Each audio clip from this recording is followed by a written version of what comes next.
નમસ્કાર, જોઈએ દૂરદર્શન સમાચાર। નવરાત્રીના પ્રારંભે જ ફરીથી એકવાર ગુજરાતના વાતાવરણમાં અચાનક પલટો આવ્યો છે। અમદાવાદ સહિત રાજ્યભરમાં વાદળછાયું વાતાવરણ છવાયું છે, તો અમદાવાદમાં બપોરે છૂટાછવાયા ઝાપટા પણ પડ્યા હતા। તેના પગલે શહેરમાં ઠંડક છવાઈ ગઈ હતી, તો બીજી તરફ મધ્યપ્રદેશમાં પડેલા ભારે વરસાદને કારણે નર્મદા ડેમ ફરીથી એકવાર છલકાઈ ઉઠ્યો છે। હાલમાં નર્મદા ડેમની સપાટી 121.92 મીટર છે। વાદળછાયા વાતાવરણ અને ઠંડા પવનને કારણે ભાદરવા મહિનામાં સૂર્યના આકરા તાપમાંથી તો મુક્તિ મળી છે, પરંતુ વરસાદી માહોલને કારણે અને હવામાન વિભાગ દ્વારા આજે અને આવતીકાલે વરસાદી ઝાપટાની સંભાવનાની આગાહીના પગલે ગરબામાં ખેલૈયાઓને ચિંતા થઈ રહી છે કે ક્યાંક વરસાદ તેમની નવરાત્રિની મજાને ના બગાડે। આજથી પવિત્ર નવરાત્રી પર્વની શરૂઆત થઈ છે। માં જગદંબાની આરાધનાના પર્વનો ઉત્સાહ ઠેર ઠેર જોવા મળી રહ્યો છે।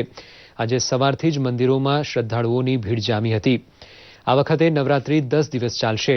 આ પાવન પર્વ દરમિયાન પાર્વતી, લક્ષ્મી અને સરસ્વતી દેવીના 9 સ્વરૂપોની આરાધના થાય છે। આ 9 સ્વરૂપમાં માં શૈલપુત્રી બ્રહ્મચારિણી, ચંદ્રઘંટા, કુષ્માંડા, સ્કંદમાતા, કાત્યાયની, કાલરાત્રી, સિદ્ધિદાત્રી અને મહાગૌરીનો સમાવેશ થાય છે। નવરાત્રી દરમિયાન નવદુર્ગા તરીકે જાણીતા આ 9 રૂપોનું ધાર્મિક હર્ષોલ્લાસ સાથે પૂજન અર્ચન થાય છે।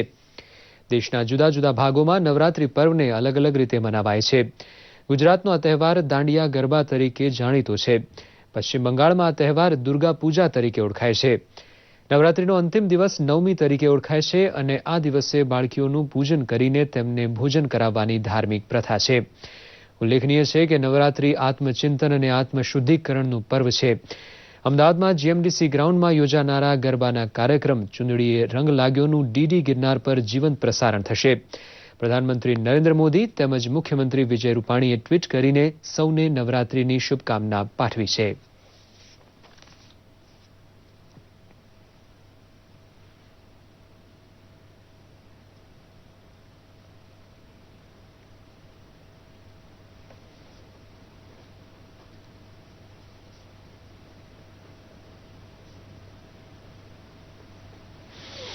સ્વચ્છતાના આગ્રહી રાષ્ટ્રપિતા મહાત્મા ગાંધીના સ્વપ્ન સ્વચ્છ ભારતને સાકાર કરવાની પ્રધાનમંત્રી નરેન્દ્ર મોદીએ નેમ વ્યક્ત કરી છે, ત્યારે તેને જોમ આપવા સ્વચ્છતા ઝુંબેશમાં ઓડિશાના 22 વર્ષના યુવક સાંઈરામ પણ જોડાઈ ગયા છે। થિયેટરમાં વિદ્યાર્થી સાંઈરામ ગાંધીજીના વેશમાં સ્વચ્છ ભારતના સંદેશ સાથે છેલ્લા 5 વર્ષથી દેશભરમાં ભ્રમણ કરી રહ્યા છે।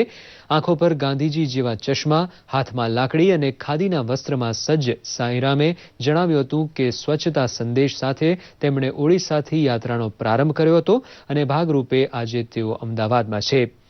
તેમણે સાબરમતી ખાતેના ગાંધી આશ્રમની પણ મુલાકાત લીધી હતી।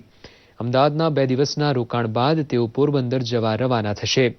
ઉલ્લેખનીય છે કે સાંઈરામ રોજની 60 કિલોમીટર જેટલી પદયાત્રા મારફતે ગામડે ગામડે સ્વચ્છતાનો સંદેશ પ્રસરાવે છે। जून 26 को मैं पदयात्रा करके आया ऑल ओवर उड़ीसा के बाद मैं आया पदयात्रा करके पूरी टू पोरबंदर जाऊंगा।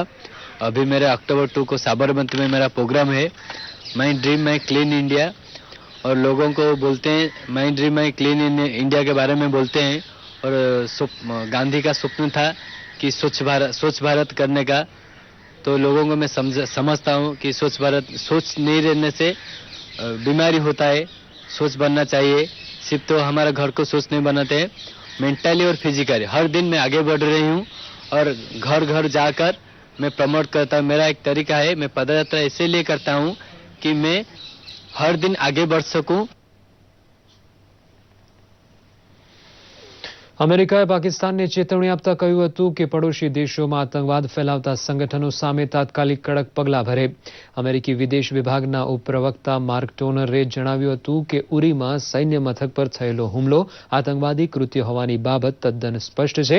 તેમણે કહ્યું હતું કે અમેરિકા જૈશે મોહમ્મદ, હક્કાની નેટવર્ક અને લશ્કરે તોયબા સહિતના આતંકવાદી સંગઠનોને ગેરકાયદે જાહેર કરી તેને ડામવાની અપીલ શરૂઆતથી કરી રહ્યું છે। બીજી બાજુ ભારત પર પરમાણુ હુમલો કરવાની પાકિસ્તાને આપેલી ધમકી અંગે પણ અમેરિકાએ વાંધો ઉઠાવ્યો છે।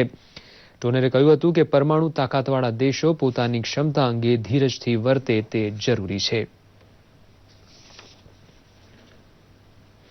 આ સાથે જ આ સમાચાર બુલેટિન અહીં સમાપ્ત થાય છે। નમસ્કાર।